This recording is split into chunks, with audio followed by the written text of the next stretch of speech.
video, Purple Bullet Talk here, and today we're gonna go through the JHK forecasts, and we're gonna go into in depth into into this analysis, and going through the different features and tools they have here, so we can compare, contrast all these different things that are coming for the 2020 election. So the first thing we're gonna look at is the map with the chances of winning. So overall, we have a 66.9% of Joe Biden winning the election and a 33.1% chance for Donald Trump winning the election. So the chance of an outset. So the chance of Donald Trump winning is an MLB batter getting on a base, or it's the same thing about as a NBA player making a 3-pointer. So use those as your statistical bouts. So calculate, like, I am watching a baseball game and about 1 in 3 batters gets on base. So those are our kind of like statistics nationwide. And then when you're looking into individual states, so we have the light ones are winning by 50 or 60 less. Then 70 are more like that darker. 80 is that dark. And then all the super dark states like these right here are less than 1% of the other party winning. So, looking at the map, let's just go through the swing states because that's what's important. Very big state that's missing from tipping points, which is their word for the swing states. State of Iowa and the state of Texas, hypothetically, and the state of Nevada, Colorado, and Virginia. I'm not saying these are going to be super swing states because the word swing state is now just misused. It's used for states that are going to be close. Swing states are actually the states that could go to either party. It's not a state like Georgia that's going to be close. And that's a close state. But a swing state is hypothetically a state that could go to either party. So states like Georgia, I believe, should not be on the map. Now, let's look at each of the states. So the state of Minnesota, I kind of agree with this. Joe Biden is it's looking nice for him to win. I agree that the state of Wisconsin is the least filled in state out of all of the Rust Belt. Where do I disagree? I think all these tipping points are right, except these two. Okay, so Arizona and Wisconsin could be for Donald Trump, and I actually could see this happening. Go check out my latest prediction to see what I think exactly. But these two states, there is no way that Florida is going to go by more.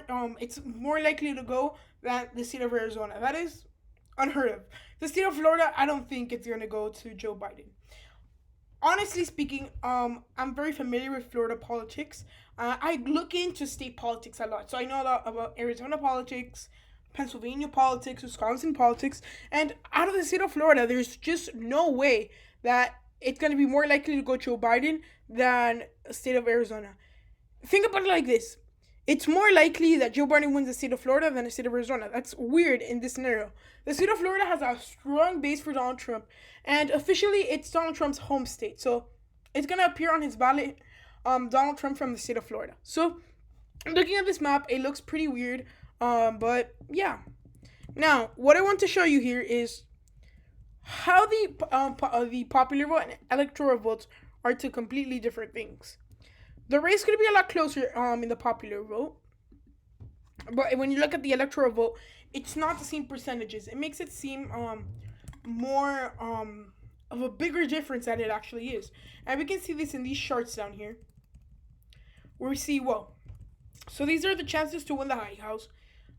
It's always going to be, and I'm going to be honest with you, although these platforms are not super biased, you guys must consider that Democrats are often overestimated in the last couple of years with the media.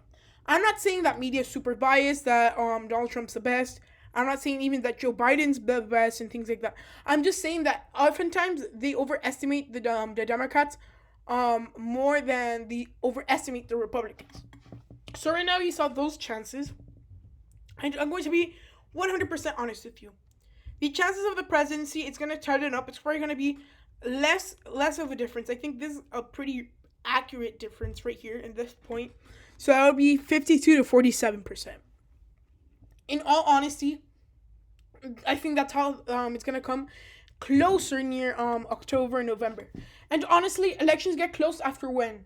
the October surprise. So for those of you that are currently not aware about what's the October surprise, the October surprise is an event that happens in world and U.S.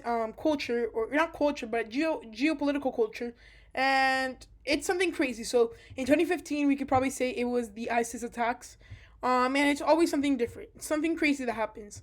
And honestly, in 2008, it was the economy crashing and things like that.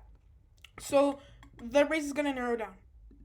The popular vote is, this is what I meant. So the popular vote, it's made to seem like this is going to be some crazy election where Joe Biden wins by over 10 or 20 points. Right now he's leading by 30 points, I think. Yeah. A possibility to win the popular vote. But now, looking at this, the popular vote is the White House.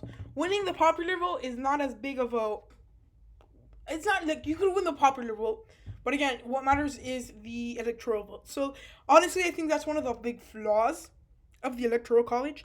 But still, who knows? Here are the electoral predictions. So it was pretty close, and honestly, it's gonna narrow up. I don't think Joe Biden's gonna win 311 electoral votes. I think no candidate will reach the 300 electoral vote count. Because why? Well, in all honesty, the presidency is a thing that is very sought after. And when you see something like this, where you have some diehard Republicans and people that don't consider change in tough times, look, where did the Democrats get a lot of the votes that flip elections? Well, most of these votes come from places of Republicans that want change. But I know for a fact that many Republicans would not want change right now. Those suburban Republicans, which are key in a Democratic victory, and the suburban women, they don't want change right now because of the economy. The economy has crashed, and I think many Republicans will think that staying with the same administration could hypothetically help them. Now, I'm not saying that Joe Biden is a bad economist. He doesn't know anything about the economy, because in all actuality, he does know a lot about the economy. He bailed out the Michigan automakers. But ultimately, it's a change over, it's a very difficult thing to think about. So now we're going to see the race to 270. So this brings all the states. So North Carolina, Arizona, Florida, all these states. And the projected electoral count as of now, 333 for Joe Biden, 205 for Donald Trump. This looks similar to the counts made by Mitt Romney in 2012. And it's going to be an interesting election. That's all I can say. And it's going to be close. It might be closer than some people may think. It might be a little bit less close than people may think. This election is not 2016. We have an incumbent who is kind of unpopular. He's actually severely unpopular. And then we also have in the middle of a pandemic. And honestly, this is the first real pandemic of modern times. Yeah, there was a pandemic 100 years ago. But now with communication, with different sources of things like that, it's going to be a lot more difficult to hide things like they did in 1920. So here are tipping points. So this will be our swing states. So this shows how big of a tipping point they're going to be. So that means how much of the swing states of the electoral votes does it take. So what is something we can see here? Well, you see these curves, right? So for example, the state of Florida, you can see that Joe Biden is currently leading because if you draw a line straight through the middle, so that would be the median. The median is going to be for Joe Biden, so that's the overall medium. So that would be of the gray line. If you drew that, that would be that's would be what you called the medium and then the average. But then when you see the when you cut it in half, most of Joe Biden's medium is on that side, a majority instead of Donald Trump. So that's why you see some victories, and yeah, so that would be cutting up the middle right here. You see a lot more for the Democrats than the Republicans. So, in all honesty, the states that are a lot closer together are going to be in favor of one party or the other. Now, it's going to be an interesting election. At the end of the day, it's going to become a thing where one party is going to be elected, the other party is going to be severely mad that the other party got elected. Will this be a problem? More than likely, it will become a problem for American society, and it will be a huge problem because you're gonna see the same effect from the Donald Trump campaign and things like that with the Republican Party. And in all honesty, it's going to be something that geopolitically the country may not even recover from.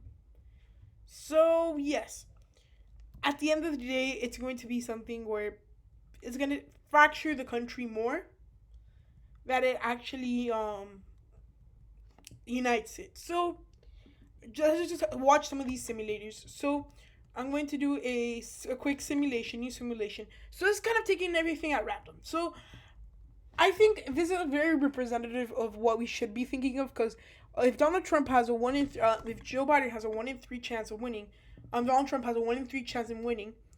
That means that he would win if hypothetically speaking, every 3 times that you spin, he would win one time. So here we can see that he wins Trump. So let's do a second one. Okay, Trump wins again. So you can see at this point, the states that Donald Trump needs to win by bigger margins than he did. He has to win the Rust Belt, keep the state of Florida, and not the state of Nevada. If he doesn't win the state of Nevada, that would be the same thing. But then if the Democrats win Arizona, then he must keep the state of Wisconsin. If he doesn't win the state of Wisconsin and the Democrats win Arizona, if he keeps the state of Wisconsin, Democrats win Arizona, Michigan, Pennsylvania, Democrats win the election. And ultimately, Donald Trump will have a tougher path to winning the White House.